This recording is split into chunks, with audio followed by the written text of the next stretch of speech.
안녕하세요. 액티브 신의 해밀킴입니다. 우리가 나이가 들어가면서 물의 중요성이 더해지는데요. 물을 많이 마시면 좋을까요? 하루 물의 권장량은 얼마나 될까요? 그래서 한번 알아보겠습니다.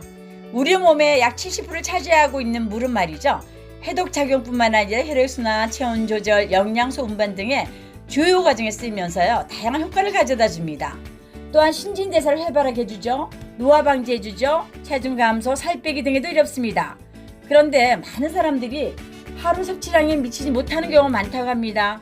그렇다면 하루에 얼마나 마시는 게 좋을까요? 많이 마시면 좋다거나 최소한 2리터를 먹어야 한다는 말을 자주 들어보셨죠? 근데 무조건 그렇지만은 않습니다. 먹는 양은 개개인마다 다를 수 있지 않겠습니까? 한번 생각해 보시죠.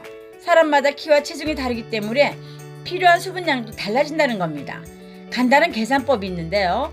자신 체중에다가 0.03을 곱해보면 되는데요. 예를 들어 볼까요?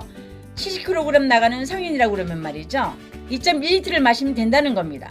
사실 이런 식으로 계산을 하면 하루에 1리터 이상을 마시라는 말이 맞을 수도 있습니다. 많은 그래도 개인마다 다를 수 있지 않겠습니까? 우리 한번 수분 보충해 주는 것에 대해서 알아보겠습니다. 우리는 체내에 있는 물을 모르게 밖으로 내보내게 됩니다. 보통 소변이나 땀으로 배출되는데 신체의 일정 부분 이상의 수분량을 잃어버리면요 문제가 생기므로 평소에도 잘 신경 써줘야 합니다. 물론 과일이나 음료수를 통해서도 수분을 보충할 수 있지만요.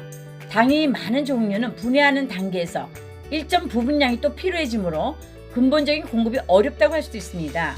물은 가급적으로 직접 마시면 좋다고 합니다. 신진대사에 대해서 알아보겠습니다. 물을 마셨을 때 가장 큰 장점이 신진대사죠. 인간의 몸은 70%가 물로 이루어져 있고 영양소를 합성하는 데는요 반드시 필요한 요소입니다. 과음을 했을 때 물을 마셔주면 해독이 잘 되는 이유가 알코올 분해를 돕기 때문이죠. 이렇게 여러 가지 상황에 요구되는 수분이 공급되므로 잘 챙겨서 마시는 것만으로도 이론 작용을 합니다. 심혈관에 대해서 알아보죠. 우리 몸에서 가장 많은 수분을 차지하는 것이 바로 혈액입니다. 농도, 점성 등에 큰 영향을 주고 혈압에도 큰 영향을 줍니다. 결국 심혈관 건강에도 중요한 기능을 하므로 신체의 적당량을 맞추는 것이 중요하다고 할 수 있습니다. 자, 피부에 대해서 한번 알아볼까요? 살을 빼고 있는 중이거나 술을 마시면 탄력이 없어질 때가 있습니다. 이때 물을 마셔주는 것만으로 도움을 줄 수 있다고 합니다. 그래서 몸에 수분이 충분하지 않으면 우선적으로 체크해 볼 수 있는 게 바로 피부이므로 물은 큰 영향을 주는 요소 중에 하나라고 말할 수 있습니다. 자, 주의할 상황이 있습니다. 주의할 상황은 물의 온도는 정말 중요합니다.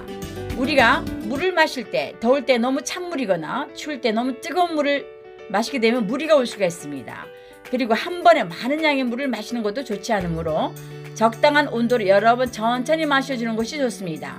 혹시라도 과하게 마시게 되면 대사에 문제가 생기는 경우도 있습니다.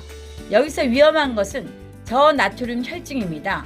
과다 섭취했을 때 세액 나트륨 농도가 떨어져 나타난 증상입니다. 심부정증이나 뇌부종이 발병할 수도 있다고 하니 주의를 요합니다. 어떠셨나요? 오늘 우리가 물에 대해서 한번 많이 마시는 게 좋을까, 하루 물의 권장량이 어떤 게 좋을까에 대해서 알아봤습니다. 마음에 드시면 구독, 좋아요 부탁드립니다.